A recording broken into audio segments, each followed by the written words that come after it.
a new topic we will discuss the examples based on Rolle's law, partial vapor pressure. Lecture 11 solutions. The example is the vapor pressure of ethyl alcohol at 298 Kelvin is 40 millimeter of mercury. The vapor pressure of ethyl alcohol is given. The vapor pressure of ethyl alcohol we denote with Pa0 that equals to 40 millimeter of mercury that is given. Its mole fraction in a solution with methyl alcohol is 0.80. A mole fraction of ethyl alcohol, that is mole fraction of ethyl alcohol is 0.80 given. Mole fraction को हम कैसे denote करते हैं, XA से, that is 0.80. It is also given. What is the vapor pressure in a mixture if the mixture obeys Rolle's law? Vapour pressure क्या होगा mixture का अगर मिक्सचर ओबे करता है रोल्स लॉ को. तो रोल्स लॉ का फॉर्मूला क्या होता है, Pa equals to Pa0 XA, यही फॉर्मूला होता है. Vapour pressure of ethyl alcohol given है, mole fraction is also given. So you multiply this two values which we are given, you can get vapour pressure of a mixture. जब हम इन दोनों को multiply करेंगे तो हमारे पास क्या आ जाएगा, vapour pressure of ethyl alcohol और solution that is 32 millimetre of mercury. An aqueous solution of glucose is made by, जो एक्वस सॉल्यूशन ऑफ ग्लूकोज है वो उसको बनाया गया है by dissolving 10 gram of glucose. ये ग्लूकोज का मास गिवन है हमें 10 gram in 90 gram of water. Water का मास गिवन है 90 ग्राम, मतलब हमें सोल्यूट का मास गिवन है और सॉल्वेंट का मास गिवन है at 303 kelvin. If the vapour pressure of pure water at 303 kelvin is given, vapour pressure of pure water is given, मतलब Pa आपको गिवन है. वेपर प्रेशर ऑफ सॉल्यूशन आपको पूछा गया है कि वो कैलकुलेट करो. अब वेपर प्रेशर ऑफ सॉल्यूशन निकालने के लिए हमें रोल्स लॉ अप्लाई करना पड़ेगा, that is Pa equals to Pa0 XA. अब Pa0 क्या है, vapour pressure of pure water. Mole XA क्या है, mole fraction of water. Solution जो है वो नॉन वोलाटाइल है. वेपर प्रेशर ऑफ सॉल्यूशन क्या है, Pa equals to Pa0 XA. 32.88 millimetre of mercury that is vapour pressure of water is given. ये vapour pressure of water हमें given है. अब मोल्स ऑफ वाटर क्या होता है, मोल्स का फॉर्मूला क्या होता है, mass of solute divided by molar mass. Moles का फॉर्मूला क्या होता है, mass of solute divided by molar मास. तो मास ऑफ सॉल्यूट क्या है, दैट इज वाटर. वाटर का मास क्या गिवन है 90. मोलर मास क्या होता है H2O.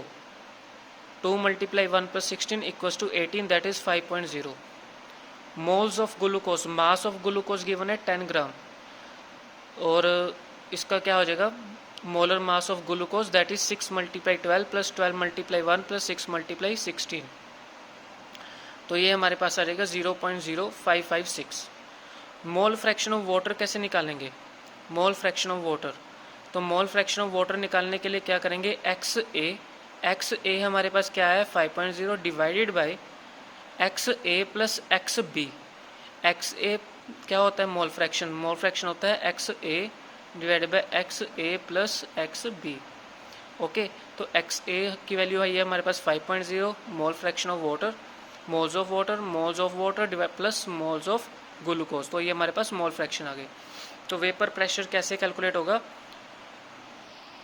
32.8 को मल्टीप्लाई करेंगे 0.989 के साथ दैट इज 32.4 मिलीमीटर ऑफ, ये आ जाएगा vapour pressure of solution. 32.8 that is given था हमें vapour pressure of pure water that is given 32.8. Next example is at 298 kelvin the vapour pressure of pure benzene is given. अब benzene का vapour pressure हमें given है. The vapour pressure of pure toluene is also given. Mole fraction benzene का given है. What is the total vapour pressure, total vapour pressure means क्या होगा, total P equals to vapour pressure आपको निकालना पड़ेगा benzene का, फिर निकालना पड़ेगा टोल्यून का, इन दोनों का प्लस करोगे तो टोटल वेपर प्रेशर आ जाएगा. फिर आपने कॉम्पोजिशन निकालनी है कि कितना बेंजीन का मोल फ्रैक्शन आपको प्रेजेंट है सॉल्यूशन में और कितना टोल्यून का प्रेजेंट है, वो भी हमें कैलकुलेट करना पड़ेगा. हमें सिर्फ 3 चीज़ें गिवन है, ये vapour pressure of pure benzene PA not given है और PB नॉट गिवन है। उसके बाद हमने बाकी चीज़ें जो है कैलकुलेट करनी है। अब partial vapour pressure pure benzene का गिवन है हमें, मोल फ्रैक्शन बेंजीन का गिवन है। तो पार्शियल वेपर प्रेशर बेंजीन का क्या आ जाएगा, क्या फॉर्मूला होता है रोल्स लॉ के मुताबिक, PA नॉट XA, मतलब ये बेंजीन है, P benzene vapour pressure of benzene multiply mole fraction of benzene, ये मल्टीप्लाई करके हमारे पास आ गया partial vapour pressure of benzene. और मोल फ्रैक्शन ऑफ टोल्यून क्या होता है, जब हमें एक फॉर्मूला होता है मोल फ्रैक्शन का XA plus XB equals to 1। XA आपने कैलकुलेट कर लिया, इसको 1 में से माइनस कर मोल फ्रैक्शन ऑफ टोल्यून निकालना है आपने। तो मोल फ्रैक्शन ऑफ बेंजीन आपको गिवन है, तो 1 में से आप माइनस कर दो बेंजीन का, तो आपके पास आ जाएगा टोल्यून का। Vapour pressure of pure toluene is also given, वो हमें गिवन है क्वेश्चन में। तो partial vapour pressure roles law के फॉर्मूले के हिसाब से हम कैलकुलेट करेंगे, इसको मल्टीप्लाई करेंगे 0.60 के साथ जो हमने यहाँ पे कैलकुलेट किया, that is 0.0555 bar. Total vapour pressure क्या होता है, बेंजीन का जो आपने कैलकुलेट किया प्लस टोल्यून का, इन दोनों को प्लस करोगे तो आपके पास आंसर आ जाएगा। अब आपने कॉम्पोजिशन निकालनी है वेपर फेस की, मोल fraction of benzene in vapour face. Mole fraction कितना बेंजीन प्रेजेंट है उस सॉल्यूशन में, कितने वेपर्स प्रेजेंट है बेंजीन के, तो बेंजीन का कैसे निकालेंगे हम। अब मोल fraction of benzene in vapour face निकालने के लिए कह रहे हैं, तो हम फॉर्मूला वही लगाएंगे रोल्स लॉ का। ठीक है, समझ लीजिए ये बेंजीन ही है, ये बी बेंजीन ही है, तो XB क्या हो जाएगा, PA divide by PA not. तो हमने क्या करना है, यही फॉर्मूला लगाना है, बेंजीन के निकालना है वेपर फेस में, तो ये P बेंजीन आ जाएगा और टोटल में से निकालना है। तो टोटल सॉल्यूशन में से पता चलेगा ना कि मोल फ्रैक्शन ऑफ बेंजीन कितने हैं। अब हमें सॉल्यूशन से ही पता चलेगा कि कितना सोल्यूट प्रेजेंट है, कितना सॉल्वेंट प्रेजेंट है। उसी तरह से अगर बेंजीन का मोल फ्रैक्शन आपने निकालना है तो आपको टोटल में से पता चलेगा कि कितने वेपर जो है बेंजीन के प्रेजेंट है। तो P बेंजीन आपने ये जो वैल्यू है यहाँ पे सब्सटीट्यूट करनी है, टोटल की वैल्यू नीचे सब्सटीट्यूट करनी है, तो आपके पास आ जाएगा 0.648। सेम उसी तरह से आपने टोल्यून का निकालना है, pressure vapours of toluene divided by total equal to 0.351। Next example हमारे पास है vapour pressure of chloroform and dichloromethane is also given. Vapour pressure chloroform का भी गिवन है और डाइक्लोरोमीथेन का भी गिवन है। हमने वेपर प्रेशर निकालना है सॉल्यूशन का। ठीक है, वेपर प्रेशर किसका निकालना है, सॉल्यूशन का। प्रिपेयर्ड बाय मिक्सिंग, उसमें आपने मिक्स करना है 25.5 gram of chloroform and 40 gram of dichloromethane. ठीक है, mole fraction of each component in the solution भी आपने कैलकुलेट करना है। तो सबसे पहले आपने क्या कैलकुलेट करना है, vapour pressure of the solution prepared by mixing these two masses in the solution. सबसे पहले आपको मोलर मास निकालना पड़ेगा CHCl3 का, 12 multiply 1 plus multiply 12 plus 3 multiply 35.5 chlorine का आ जाएगा आपके पास 109.5 मोल पर मोल आ जाएगा। मोलर मास ऑफ डाइक्लोरोमीथेन आपने कैलकुलेट करना है, 1 multiply 12 plus 2 multiply 1 plus 2 multiply 35.5। Moles कैसे कैलकुलेट करते हैं, mass divide by molar mass. Mass आपको गिवन है, ये आपको मास गिवन है, मोलर मास आपने कैलकुलेट किया, मोल्स आ गए। मोल्स आपने डाइक्लोरोमीथेन के निकालने हैं, मास आपको गिवन है, मोलर मास आपने यहाँ पे कैलकुलेट किया है। उसके बाद आपने total number of moles calculate करने हैं। तो टोटल नंबर ऑफ मोल्स कैसे कैलकुलेट करेंगे, दैट इज़ इन दोनों का प्लस करके, जो इसकी वैल्यू आएगी और इसकी वैल्यू आएगी, इन दोनों का प्लस कर देंगे तो हमारे पास क्या आ जाएंगे, टोटल नंबर ऑफ मोल्स आ जाएंगे। अब हमने मोल फ्रैक्शन निकालने हैं क्लोरोफॉर्म के और डाइक्लोरोमीथेन के। तो मोल फ्रैक्शन हम कैसे निकालेंगे, 0.213 डिवाइड बाई 0.683, ये हमारे पास आए हैं XA।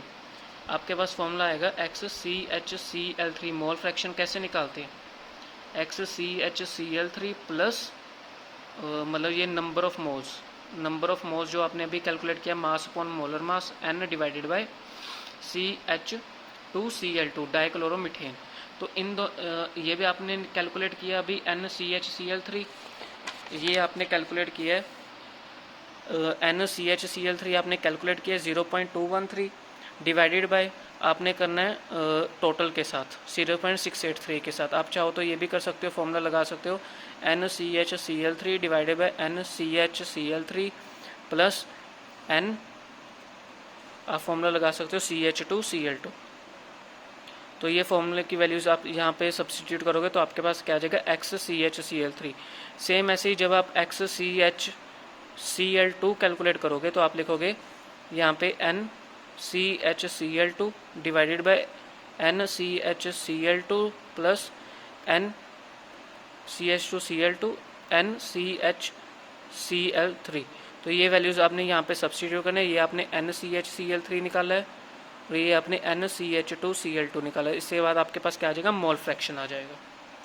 तो ये आपके पास क्या आ गया, मोल फ्रैक्शन आ गया है। ये वैल्यूज़ यहाँ पे सब्सटीट्यूट कर दी हैं।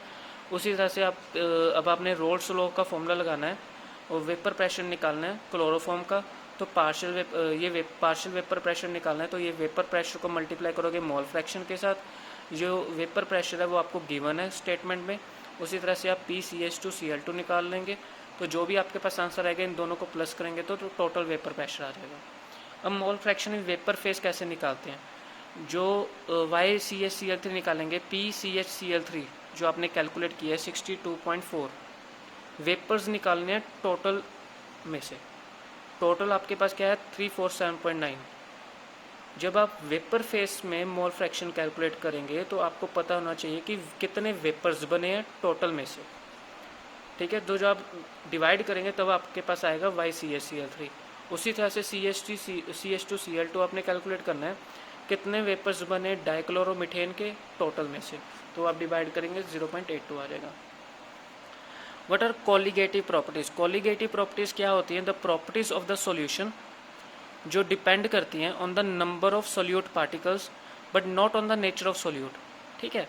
वो प्रॉपर्टीज़ जो सॉल्यूशन की प्रॉपर्टीज़ होती हैं वो किसके ऊपर डिपेंड करती है, कितने नंबर ऑफ सोल्यूट पार्टिकल्स हैं, मतलब कितने नंबर ऑफ मॉलिक्यूल्स बन रहे हैं, कितने नंबर ऑफ आयंस बन रहे हैं। वो इसके ऊपर डिपेंड नहीं करता कि आप कौन सा सोल्यूट उसमें डाल रहे हो, इसके ऊपर डिपेंड नहीं करता। कितने नंबर ऑफ मॉलिक्यूल्स बन रहे हैं, कितने नंबर ऑफ आयंस बन रहे हैं, कितने नंबर ऑफ सोल्यूट पार्टिकल्स बन रहे हैं, उसके ऊपर डिपेंड करता है। उसको हम बोलते हैं कोलिगेटिव प्रॉपर्टीज़। अब 4 इंपॉर्टेंट कोलिगेटिव प्रॉपर्टीज़ होती है। एक होती है relative lowering in vapour pressure, elevation in boiling point, depression in freezing point and osmotic pressure. इसको हम डिटेल में पढ़ेंगे नेक्स्ट लेक्चर में। That is our topic. Thank you.